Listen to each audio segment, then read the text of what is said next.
Saya membawa mahasiswa ke sini. Mereka sedang belajar bahasa Indonesia di Osaka. Ini tingkat 1 dan tingkat 2. Tujuan mereka supaya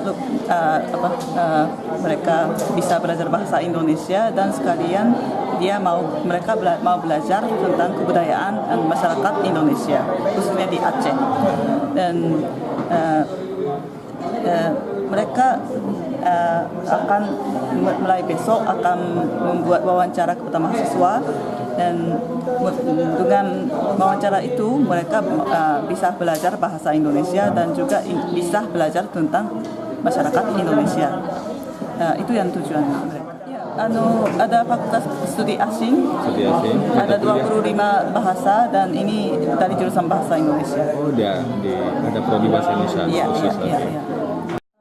Pertama untuk pertukaran mahasiswa masih baru mulai, jadi hanya tahun pertama. Dulu sudah 4 tahun yang lalu saya pernah membawa mahasiswa ke Tarbiyah waktu itu. Tapi waktu itu belum ada MOU-nya, dan sekarang membuat MOU dan supaya bisa pertukaran mahasiswa antara dua universitas.